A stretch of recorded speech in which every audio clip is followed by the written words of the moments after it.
je vais vous présenter Josiane avant qu'elle intervienne. Josiane Kourouzi dirige Solidarité Femmes depuis 2005, poursuivant son engagement débuté en 1987. Elle est une formatrice et conférencière reconnue, coordinatrice de projets européens et responsable des actions d'éducation permanente de l'association. Titulaire d'un master en droit, obtenu après une reprise d'études en 1991, elle a établi une consultation juridique spécialisée pour les femmes victimes de violences. Chère Josiane, c'est à vous. Merci. Je ne sais pas si le micro fonctionne. Oui? Oui, parce que comme je ne t'entends pas. Voilà. Merci pour la présentation. Merci d'être là aujourd'hui. Je suis assez heureuse et fière de venir parler dans ce colloque parce que, justement, parce que nous sommes partenaires de ce projet européen à la demande du mouvement de l'égalité femmes-hommes qui nous a interpellés sur le sujet. Et nous sommes aussi partenaires avec la partie française, l'association Psytel. Et donc, ça fait un petit moment, presque 2 ans maintenant, que nous travaillons ensemble sur cette réflexion qui occupe beaucoup de monde quand même, parce que vraiment, c'est une préoccupation qui devient nécessaire. On parle des violences conjugales, certes, mais on oublie la partie importante de ces violences conjugales, c'est que la violence conjugale, elle est porteuse de dangerosité. Et nous devons apprendre à mesurer les risques que courent les victimes lorsqu'elles vivent dans un contexte de violence conjugale, lorsqu'elles sont victimes d'un partenaire violent. Et nous devons mesurer aussi que cette violence ne s'arrête pas après la séparation et que cette violence continue. Et donc, on est dans une espèce de continuum. À partir du moment où une victime entre dans un processus de domination conjugale dont elle est la victime, il est difficile pour elle d'en sortir, même quand elle s'en va, même quand elle sort du processus. Ce processus la poursuit. Et donc, nous sommes quand même dans l'obligation, je dirais, sociétale, de prendre la mesure de cette dangerosité continue dans lesquelles, et cette insécurité dans lesquelles vivent les femmes et les enfants, puisque, comme l'a dit notre collègue ce matin, la très grande majorité des victimes, ce sont les femmes et les enfants dans ces questions-là. Et donc, notre société ne peut plus fermer les yeux. Or, pour être intervenante depuis 37 ans dans cette matière-là, bien sûr, je peux rendre compte des progrès qui ont été faits, bien sûr. Et j'en suis heureuse, parce que si depuis 37 ans, rien ne s'était passé, bon. Donc, oui, la société fait des progrès. Oui, la société commence à reconnaître l'importance de cette problématique. Oui, mais quand je vois les victimes au quotidien qui sont encore délaissées, pas écoutées, pas entendues, abandonnées après la séparation du conjoint, pas cru dans les violences qu'elle raconte quand les conjoints continuent à exercer de la violence contre elle et contre les enfants, qui parfois même, la société se retourne contre elle quand elle essaie de dénoncer des violences post-séparation, notamment quand elles concernent les enfants, où elles peuvent être accusées d'aliénation parentale et perdre la garde des enfants. On est quand même dans une société qui prend certes une certaine mesure des violences. Mais de quelle violence parle-t-on quand la société prend la mesure des violences? Moi, j'ai quand même encore, dans ma pratique professionnelle, cette vision des stéréotypes qui habitent encore notre société par rapport aux violences conjugales. Et donc, ma première partie d'intervention, mon intervention, moi, elle consiste à vous dire: comprendre les processus à l'œuvre dans les violences par partenaire, c'est un préalable indispensable pour l'évaluation et la prise en charge des risques. Quand je dis indispensable, il faut le souligner 10 fois. Donc, parlons de formation, parlons d'information, parlons de sensibilisation, mais surtout, il faut former à tour de bras l'ensemble des personnes et des partenaires qui s'occupent de ces questions. Et puis, donc, comprendre les processus à l'œuvre, ça veut dire aussi une première chose dans notre société où il reste encore ce stéréotype persistant qui consiste à dire que les violences conjugales, c'est des conflits entre partenaires. Hein, c'est des conflits et ça concerne les deux. Et il y a une part de responsabilité chez chacun dans ces violences. Et que ces violences pourraient mieux se résoudre si chacun prenait sa part de responsabilité et qu'on est plus sur un problème de communication, de malentendu, que que de réels processus de domination où l'un prend le pouvoir sur l'autre, exerce son pouvoir par la violence et par la coercition. Donc, ce stéréotype est quand même encore persistant. Je l'entends encore à l'œuvre. Il devient impolitiquement correct, mais il existe toujours dans la tête des intervenants. Et c'est ça qui est le plus difficile, parce qu'il faut éradiquer ces stéréotypes persistants. Il faut qu'on soit clair avec ce que c'est la violence conjugale. La violence conjugale, moi, je la vis au quotidien auprès des victimes et je sais combien elle abîme les femmes et les enfants. Les impacts sont des impacts majeurs sur la santé physique et mentale des femmes et des enfants. On a des enfants abîmés dès la naissance, parfois même avant, dans le ventre de leur mère. Et donc, les enfants qui arrivent au monde, déjà dans un monde d'insécurité, de peur et de menace. Ils doivent grandir dans ce climat de peur et de sécurité et de menace au quotidien. Donc, comment voulez-vous que les victimes ne soient pas impactées par cette vie qui dans l'insécurité? L'impact majeur de ces violences, c'est que toutes les personnes victimes qui vivent dans ce climat-là vivent dans une insécurité constante. Elles ne peuvent pas et on le sait, on ne peut pas se développer quand on vit dans l'insécurité constante, parce que dans ce cas-là, on vit dans la survie. Et c'est tout ce qui importe, c'est de survivre. Et donc, comment se développer quand la seule préoccupation, c'est la survie, hein? Donc, cette violence, elle a cet impact-là. Il faut qu'on le sache. Toutes les victimes le disent, le crient, le hurlent, mais elles ne sont pas toujours entendues quand elles le disent, le crient et le hurlent. Donc, première démarche théorique que je vous propose d'entamer avec moi, c'est faisons la différence entre le conflit et la violence conjugale. OK? Violence et comme Christelle Tarot nous l'a bien souligné, elle vous en parlera tout à l'heure, mais je vais dire comme elle et comme beaucoup d'intervenants maintenant, parlons de violence par partenaire. La violence conjugale, c'est, comme disait Aurore, un mot commode pour rassembler les choses, mais elle ne définit pas ce que c'est réellement. C'est violence par partenaire. Partenaire et même, je dirais, ex-partenaire, puisque la violence continue après la séparation. Et, donc, ici, je vous ai mis un résumé. Donc maintenant, moi, je vais vous raconter un peu comment on peut faire la différence entre un conflit et une violence conjugale. Eh bien, en fait, les spécialistes s'accordent sur 4 types de moyens de déterminer. Tout d'abord, le type d'agression. Dans le cas de la violence conjugale, les agressions sont intentionnelles, stratégiques et ont comme objectif de dominer. Dans le cas d'un conflit, il peut y avoir de l'agression, mais elle sera ponctuelle et limitée. Il peut y avoir une expression d'agressivité, mais les deux parties expriment un point de vue, même de manière agressive.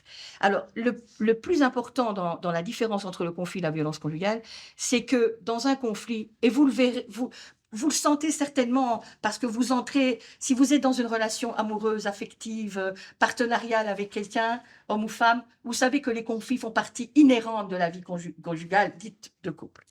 On se dispute dans un couple, on s'engueule, on se dit des choses pas gentilles parfois.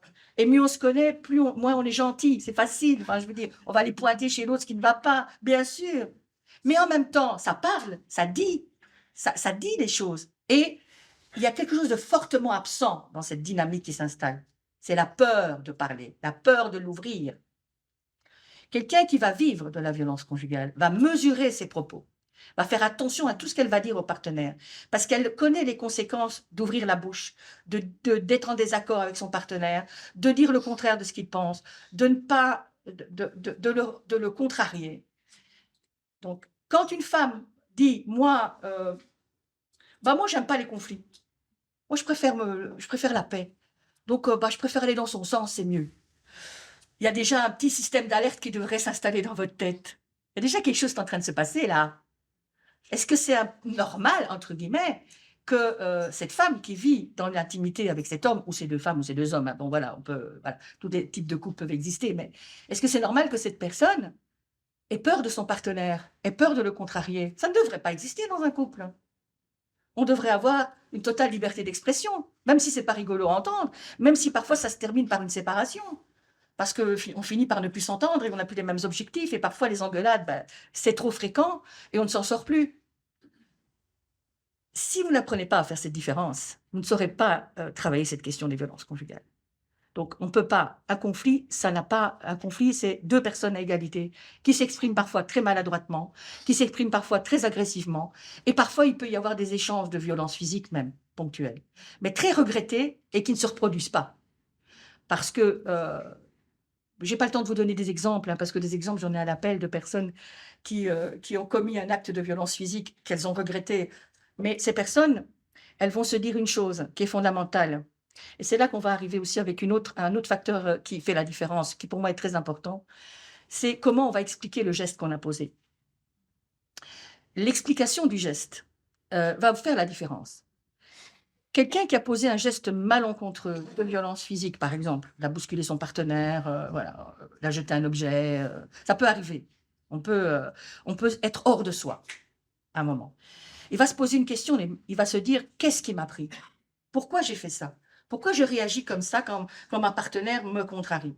Il va se regarder et va se poser des questions à lui-même ou à elle-même.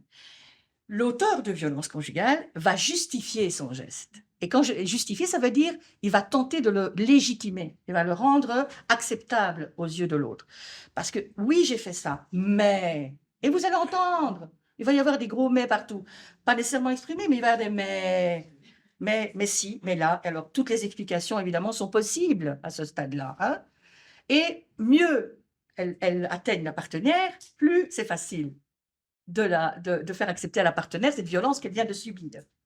Oui, mais tu as vu comme je suis fatiguée pour le moment, je rentre au boulot, et toi tu arrives avec tes problèmes d'enfant, et ouais, je sais bien, j'ai pété les plombs, mais franchement, tu pourrais être un peu plus accommodante de temps en temps quand même quand je suis fatiguée comme ça.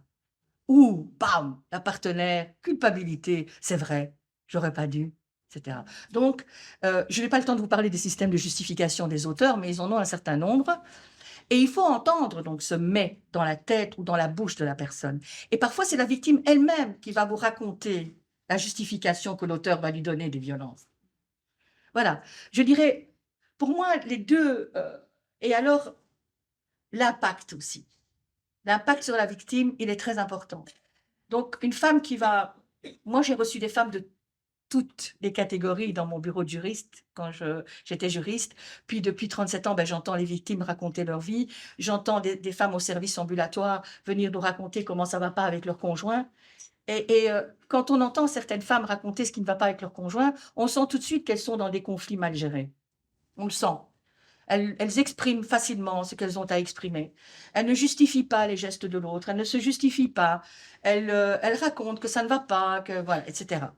On ne sent pas la peur du partenaire.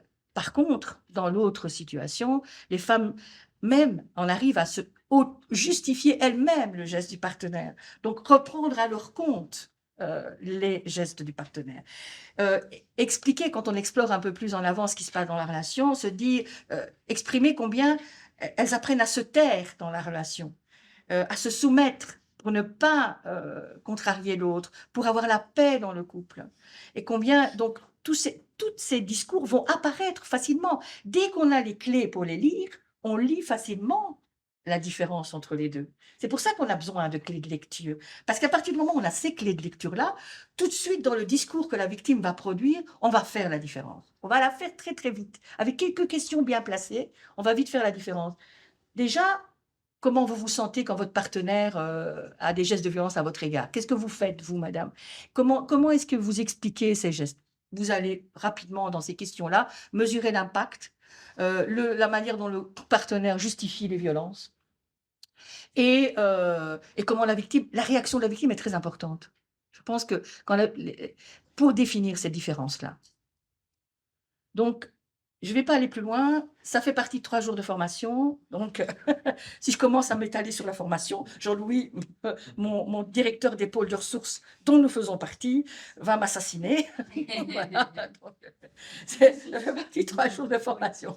Donc, en fait, juste pour vous dire que nous faisons partie, notre association fait partie maintenant une ASBL, puisque nous sommes devenus une ASBL, ASBL Pôle de ressources spécialisé en violence conjugale et intrafamiliale. Et ensemble, donc avec Praxis et le collectif contre les violences familiales et l'exclusion à Liège, nous donnons des formations à l'ensemble du territoire wallon et maintenant francophone sur les questions des violences conjugales depuis 2010. Donc, et nous avons mis au point tout un module initial qui dure 3 jours. Donc, ça fait partie du module. Alors, pour en venir au concept, combien de temps il me reste, Aurore? Parce que je ne veux pas dépasser mon temps. Moi, je pars. Une demi-heure? Oh, ça va. Ouh là là, c'est Byzance. Bon, alors, donc 2 concepts théoriques, importants, rapidement expliqués, hein, parce qu'encore une fois, ça fait partie de 3 jours de formation, pour comprendre, les violences par partenaire.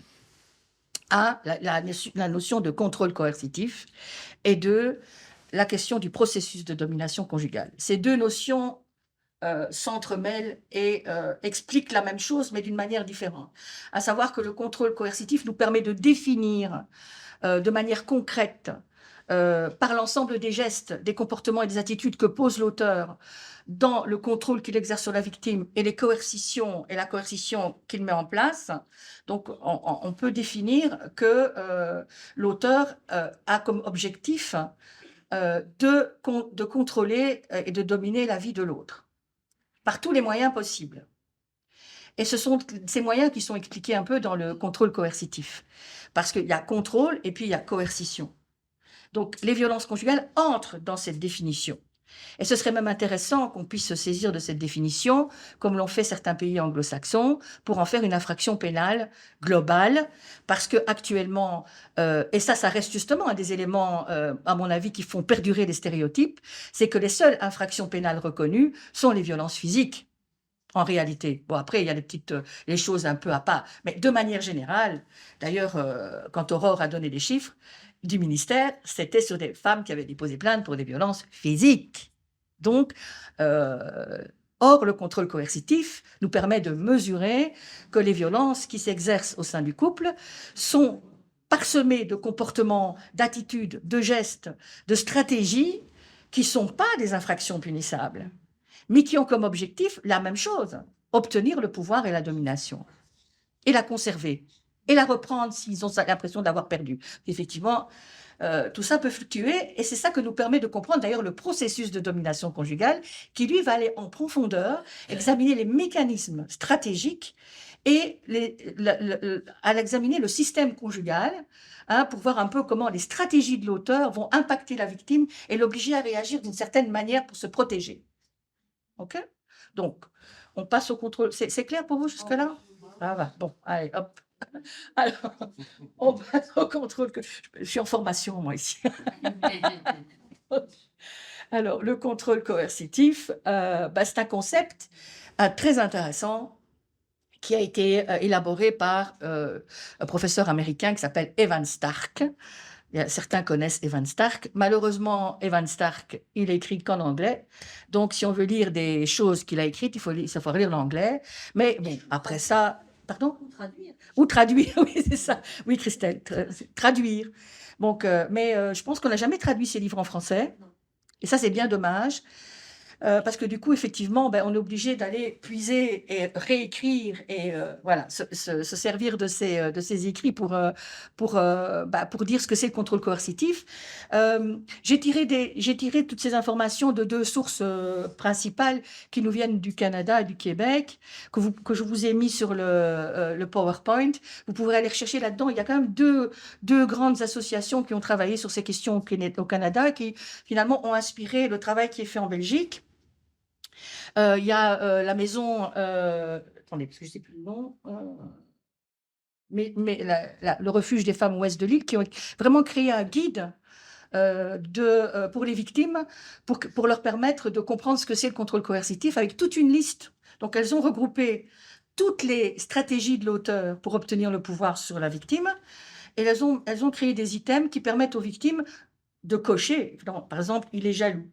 Il m'empêche de sortir, il critique mes vêtements, enfin, ouais, tout un ensemble de choses que se permet l'auteur qui veut garder le contrôle sur l'autre. Évidemment qu'il va contrôler l'habillement, il va contrôler les sorties, il va contrôler les courses, il va contrôler le départ et le retour au domicile, il va mettre des espions dans le mais il y en a même qui mettent des espions dans les voitures.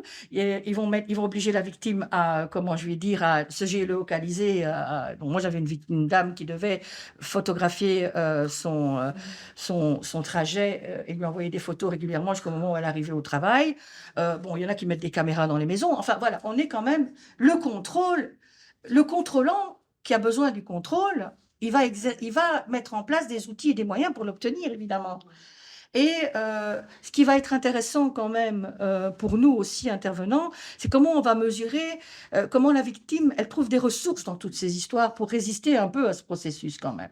Hein. Ça, on le verra avec le processus de domination conjugale. Donc, le contrôle coercitif a été aussi très... Alors, il y a une très belle boîte à outils du regroupement des maisons d'hébergement du Québec, qu'on peut trouver gratuitement sur Internet. Donc, voilà. Et il y a actuellement une recherche qui vient de sortir en Belgique, qui est sur le site de l'Institut, qui reprend un peu l'ensemble de ces recherches-là et qui analyse le contrôle coercitif et donc qui complète un peu, enfin, qui vient aussi compléter cette analyse du contrôle coercitif. Donc, ça, c'est un peu ce qu'on a pour le moment autour de nous pour comprendre les choses et pour les analyser. Mais je trouve, par exemple, que l'outil des femmes, du refuge des femmes de l'Ouest est très intéressant quand on travaille avec les victimes. Donc, parce que ça permet de parler avec la victime. Donc, si nous, on a quelque chose devant nous, on peut poser des questions qui sont en relation avec le comportement de l'auteur. Ça nous permet à nous d'avoir des questions justes qui nous permettent de déterminer où on est la victime, justement. Et ça peut même servir d'auto-questionnaire pour les victimes qui vont à un moment donné se dire, oui, dans quoi je suis exactement, et ça permet de dialoguer par la suite avec l'intervenant. Donc, c'est un bel outil, allez le chercher. Voilà, donc le contrôle coercitif. Le contrôle se compose de 2 stratégies. Hein. Donc, le premier, évidemment, c'est la coercition. Donc, elle implique la force ou l'usage de menaces pour forcer l'autre et empêcher que la personne ait une réaction de résistance par rapport à ce qu'il est en train de faire.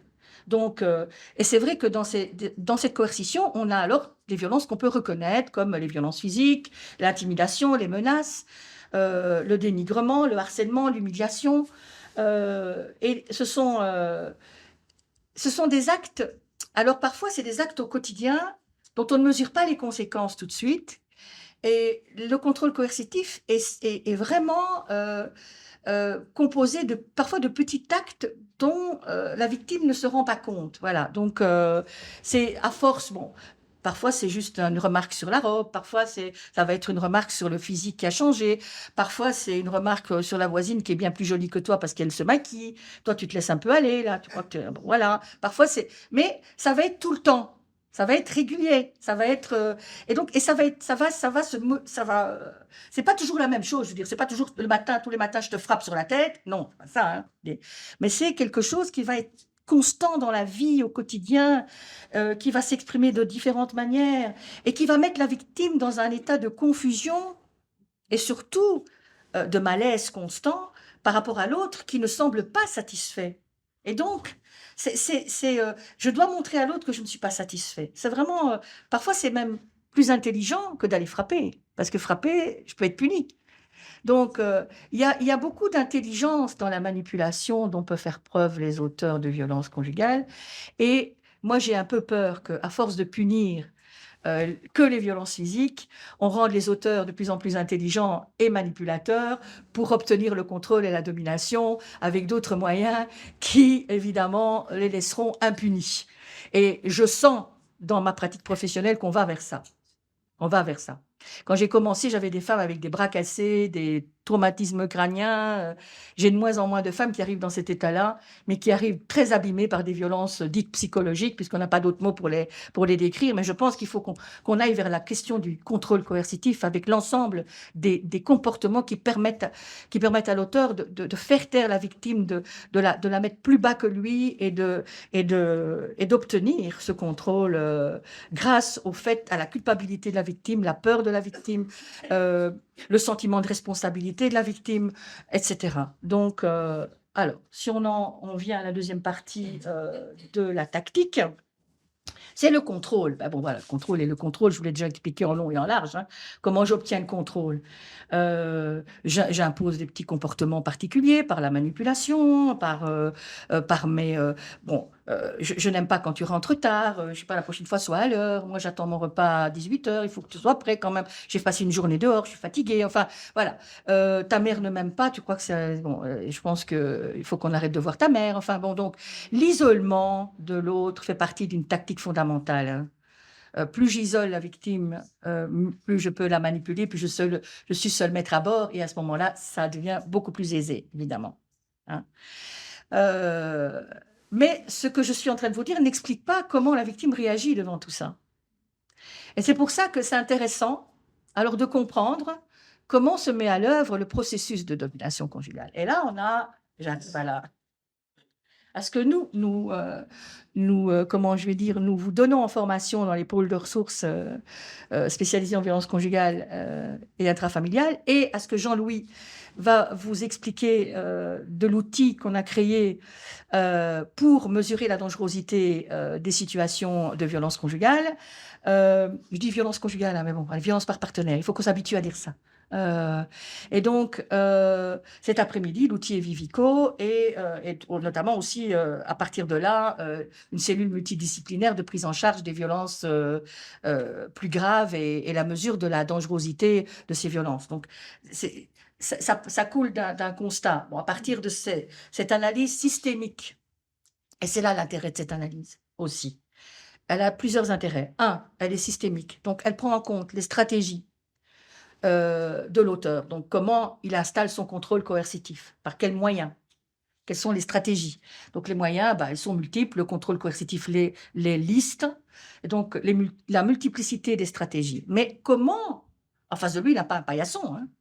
C'est pas un être inerte et qui bouge pas. En face de lui, il a une conjointe qui va réagir à ça. Et les réactions de la conjointe vont construire quelque chose de l'ordre d'une dynamique. Et les réactions de la conjointe, elles vont toujours dans un sens, en tout cas. C'est d'assurer la paix et la tranquillité du couple. C'est d'éviter les violences. Donc on va parler de stratégie de l'auteur, mais on va parler de positionnement de protection de la victime. Cette conjointe qui répond à sa manière aux violences, elle répond dans l'idée de s'en protéger et de garder le couple en vie. Et donc, ces tactiques vont avoir un effet sur elle, bien sûr. Et l'effet va être que, en général, pour avoir la paix, qu'est-ce que je dois faire? Je dois me subordonner. Voilà. Et on parle de subordination, c'est la manière la plus fréquente dont les victimes vont répondre aux stratégies de l'auteur. Et ça peut assurer effectivement leur tranquillité et leur paix pendant un moment. Pendant un moment. Mais c'est intenable. Il y a un moment où cette subordination devient intenable.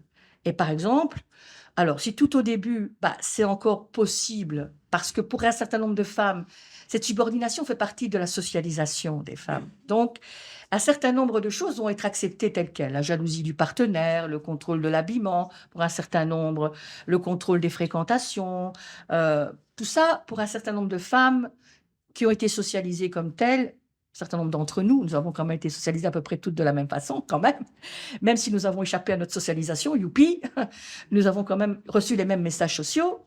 Et bon, voilà. Donc, comment on répond à quelqu'un qui vous dit « Oui, je t'aime, je suis tellement jaloux, tu sais. Oh là là, j'aime pas quand je me sens mal, etc. » Bon, oui, je vais éviter de te rendre jaloux, hein. Donc, je vais regarder par terre, je vais plus mettre ma mini-jupe, je vais éviter de sortir avec ma copine qui est pas mariée parce qu'elle voit trop de mecs. Enfin, plein de choses que les femmes font au quotidien. C'est logique. Je t'aime, j'ai envie de faire plaisir. Donc, toutes ces stratégies sont liées à l'amour et à l'affection que porte la partenaire au partenaire, hein. Cette réponse-là, si mon voisin me disait « Ne mets plus de mini-jupe, salope », je l'envoie bouler. Enfin, voilà, je suis cash, excusez-moi. Bon, voilà. S'il me traite de grosse, voilà, parce que je mets des mini-jupes, je ne vais pas réagir de la même façon que si c'est mon conjoint qui me le dit. C'est logique. Donc, voilà. Donc, et en général, au début de la mise en place du processus de domination, je dis en général parce qu'il y a des exceptions, l'auteur des violences, il va mollo. Donc, ce sont des stratégies dites douces, entre guillemets. On parle de stratégies de tension, mais les stratégies de tension, elles ont comme objectif de déstabiliser la victime de manière telle que finalement, elle va se dire, oui, mais c'est vrai, il a peut-être raison, etc. Donc, OK. Donc, si j'obtiens ce que je veux, c'est-à-dire le rapport que je veux de ma conjointe, moi, je la contrôle et elle accepte le contrôle. Je dis accepte entre guillemets, hein, attention, hein, pas renvoyer la responsabilité à la victime. Ici, la victime, tout ce qu'elle fait, c'est essayer de se protéger, hein, et de faire en sorte que ça marche bien. Mais si on lui renvoie toujours c'est ta faute, c'est toi le problème, évidemment qu'elle va chercher des solutions dans son problème à elle. C'est logique, tout le monde fait ça, hein. Donc, c'est difficile d'échapper à la culpabilité dans une telle relation, hein, quand elle vous est renvoyée tout le temps par les personnes que vous aimez et qui vous aiment, entre guillemets. Donc, ce lien entre la victime et l'auteur va créer des dynamiques particulières. Maintenant, il arrive qu'un certain nombre de femmes, comment je vais dire, ne se laissent pas, enfin, je veux dire, n'acceptent pas cette stratégie de l'auteur. Elles vont faire du contre-pouvoir. Hein, donc, parfois, dès le début de la relation, elles vont commencer par faire du contre-pouvoir. Elles vont dire non, non, non, moi, d'accord, t'aimes pas que je vois ma copine, ben tant pis, j'y vais quand même. Tu peux bouder, bah, tu boudes, tant pis, t'es pas content. Ok. Mais vous pensez, cette stratégie-là, cette position-là n'est pas tenable en termes si l'auteur de domination veut absolument obtenir le contrôle, parce que lui, il va augmenter l'intensité de ces stratégies pour obtenir quand même quelque chose. Et donc, ça va créer, de toute façon, à un moment donné, cette stratégie de contre-pouvoir va se transformer en subordination. Et ça, je le vois quasiment tout le temps. Depuis que je suis intervenante, moi, j'ai toujours entendu les femmes me dire, mais j'étais pas comme ça avant, mais je me laissais pas faire, enfin bon. Et puis finalement, j'en arrive à me retrouver, et elle-même, elle se traite de carpette, je veux dire, maintenant, voilà. Alors, l'aspect dangereux, par exemple, et là, je ne peux pas aller plus loin dans ce que je vous dis parce que j'ai peu de temps, mais un des aspects dangereux, justement, quand on voit comment cette dynamique se met à l'œuvre et comment les victimes se positionnent pour se protéger dans cette dynamique-là, alors qu'est-ce qui se passe quand la victime essaye de sortir de cette dynamique? Votre avis? Eh ben, voilà, voilà, voilà. Si l'auteur, lui, il a l'impression qu'il a tout le contrôle qu'il veut, on est devant un dominant qui a acquis de bonnes stratégies, qui fonctionnent. Quand la victime sort un peu du cadre, il la remet à sa place et on est parti dans une dynamique fonctionnelle, hein, un système qui fonctionne. Et puis tout d'un coup, non, toi, elle lâche le processus. Paf, elle s'en va et elle dit, je reviens plus, moi. C'est fini, je veux plus vivre avec toi. Mais mettez-vous dans la tête du dominant. Comment il va vivre ça? Ben, très mal. Hein, bon, voilà. Donc, alors, donc, ça va mal se passer. Donc là, on arrive dans un tel processus, dont les victimes sont engluées dans ce processus. Quand elles veulent sortir du processus, de cette dynamique de ce système, elles se mettent en danger. Elles sont systématiquement en danger. Parce qu'il va y avoir une réaction forte de l'auteur des violences. Alors, quand c'est la première fois, ben, il va commencer comme d'habitude, il va commencer par essayer de faire revenir la victime dans le processus. Donc, on va parler de techniques de réconciliation, de stratégies de réconciliation. On peut faire référence à la lune de miel, hein, du cycle de la violence. Tout ça se tient. Hein. Donc, au début, c'est ce qu'il va faire. Et si ça fonctionne, ben, la victime retourne dans le système, tout redevient fonctionnel.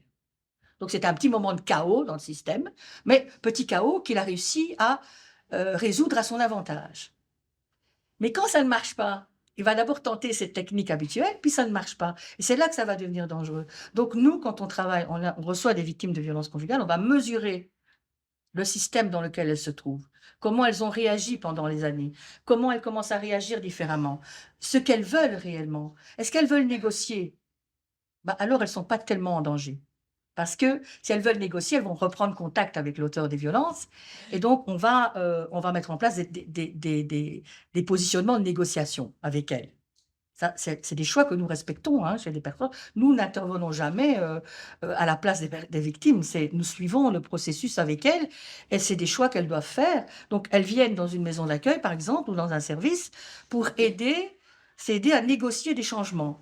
Donc, le soutien que nous leur apportons leur permet de négocier des changements en mettant l'auteur mal à l'aise. Ben, voilà, c'est une façon de faire. Hein.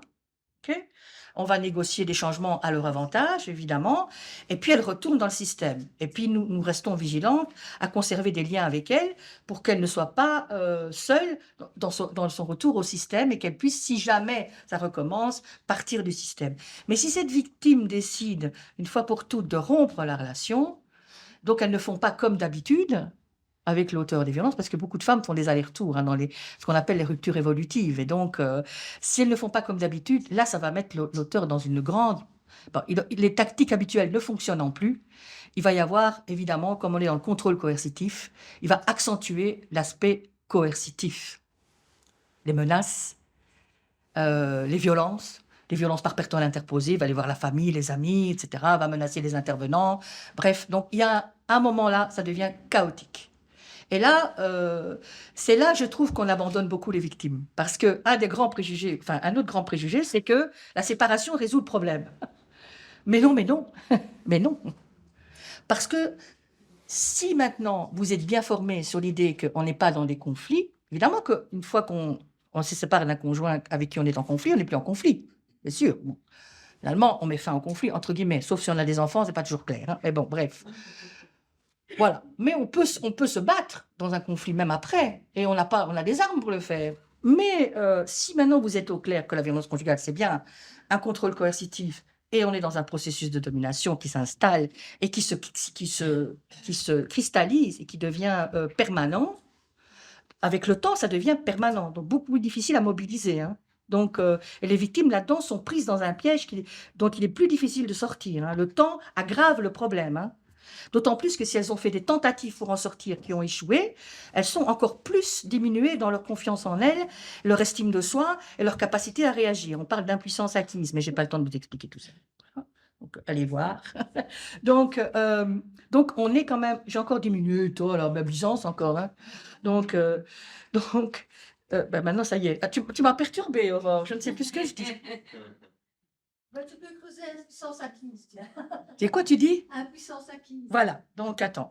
Donc je dis que plus les victimes sont longtemps dans le processus, plus le niveau de victimisation, on le voit voilà, on est dans l'éco-apprentissage. Hein.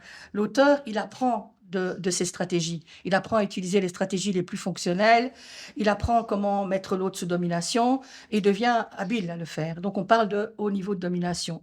Mais la victime aussi, elle apprend de ses échecs. Hein. Elle apprend que plus elle échoue, moins elle est capable. Et elle entre dans ce qu'on appelle l'impuissance acquise. Et l'impuissance acquise, c'est un concept en psychosociologie, non pas en psychosociologie, c'est un concept en psychologie sociale. Je ne sais pas, vous avez tous entendu parler de cette expérience que Pavlov avait fait avec des chiens, hein. Oui. Donc, voilà, on peut comparer ça. Donc, on met un chien a accès à une gamelle tout le temps pour manger quand il a faim, etc. Puis, on va mettre entre lui et sa gamelle un obstacle qui est un obstacle douloureux. C'est-à-dire qu'on va lui mettre un fil électrifié. Donc, quand il a faim, il va essayer d'aller vers sa gamelle, il va se prendre une drine. Donc, il va avoir mal. La première fois, voilà, il va recommencer. Jusqu'au moment où c'est trop douloureux, trop douloureux. Plus il prend des gamelles, plus c'est douloureux, plus il est mal, plus il va mal, etc. Et à un moment donné, il n'osera plus aller vers la gamelle. Il va s'installer dans un coin et il va se résigner. Alors ce concept est transposé chez les êtres humains, transposé vers les victimes. À force de me coltiner des échecs, je me tape de douleur, je souffre, personne ne m'a pris en compte, j'ai été déposer plainte, il ne s'est rien passé, j'en ai parlé à la famille, il ne s'est rien passé, je suis allée au refuge, j'ai cru que j'avais obtenu quelque chose de lui, il a recommencé. Vous voyez, donc en fait, dans la relation conjugale violente, les victimes multiplient régulièrement les échecs pour sortir du processus et changer les choses à l'intérieur du processus.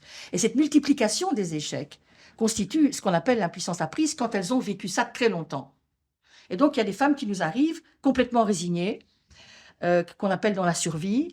Et ça, c'est le plus haut taux de victimisation. Entre ça, il y a des marges entre les femmes. Hein. Donc, il y a encore des femmes qui ont des ressources. Hein. Donc, nous, on doit mesurer ça aussi pour aider les victimes.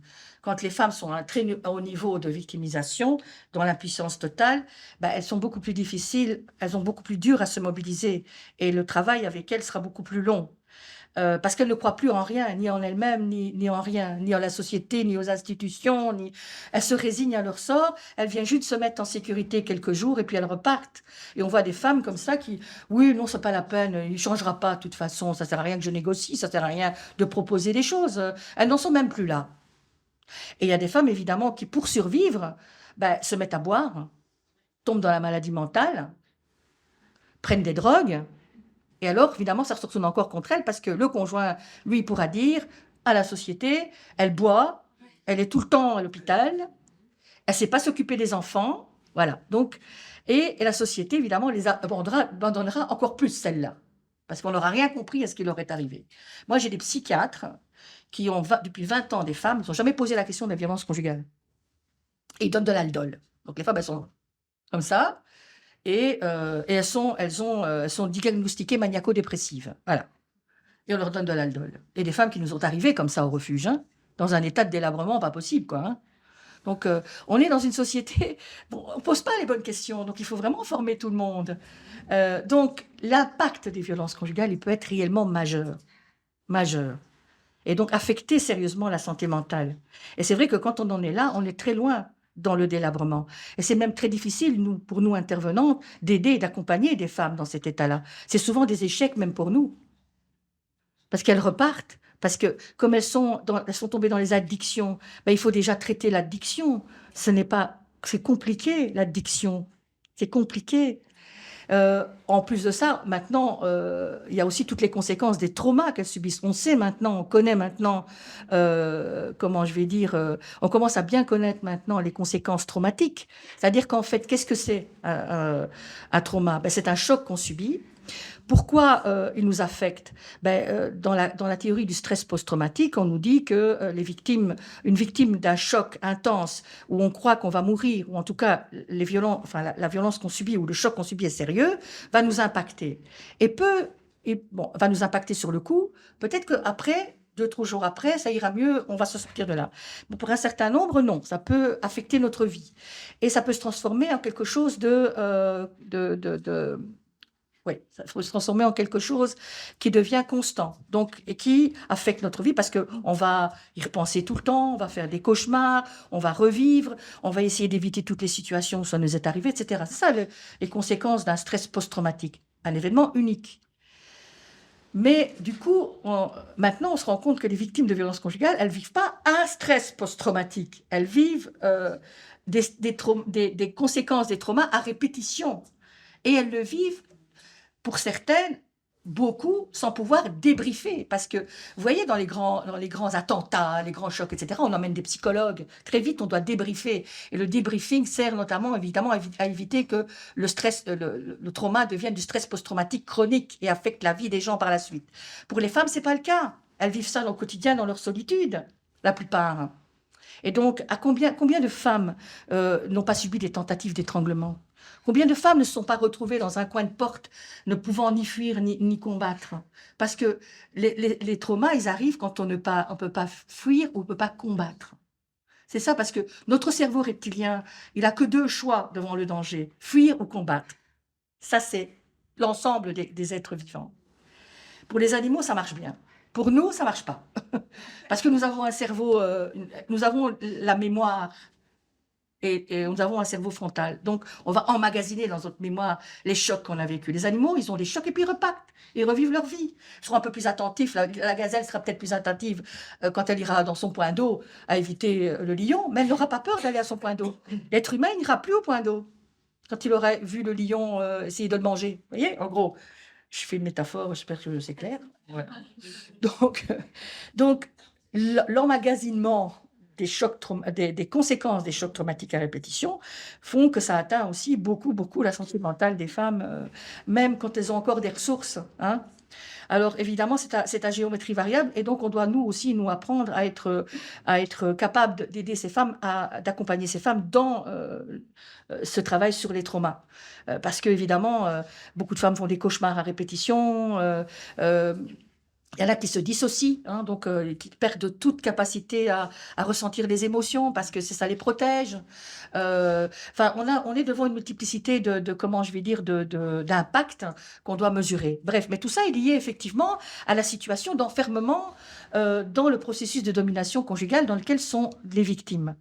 Ça nous permet, quand on reçoit les femmes, ça nous permet, ce processus-là, quand on le connaît bien, ça nous permet de déterminer si les femmes qu'on reçoit ont encore de la ressource et qu'on peut accompagner ces ressources pour les recentrer sur elles-mêmes ou si elles sont dans la survie. Hein, et que là, on est vraiment dans quelque chose où il faut accompagner vraiment très, très fort les personnes, ne pas les lâcher, les mettre un cadre, les soutenir très longtemps, ne pas lâcher l'aide qu'on donne. Donc, bon, j'arrête là pour vous expliquer le processus de domination conjugale. Donc, le processus de domination conjugale nous permet de prendre en compte les stratégies de l'auteur, mais aussi les réactions des victimes, qui permettent effectivement de prendre en compte ces dynamiques qui s'installent et qui peut à un moment donné devenir dangereuse pour la victime quand elle se met à réagir pour se sortir du processus. Ça met aussi en jeu l'impact des réseaux. Ça, c'est très intéressant parce que dans ce système, les gens ne sont pas seuls. Ils ont une famille, des amis, et ils ont aussi un réseau professionnel qui va interagir avec le système. Donc, si le système ne protège pas les victimes, protège l'auteur, automatiquement. Il n'y a pas de neutralité possible, hein. Ça n'existe pas. Ça aussi, c'est un stéréotype et un mythe. Donc voilà. Bah oui, quoi, bon, sérieusement.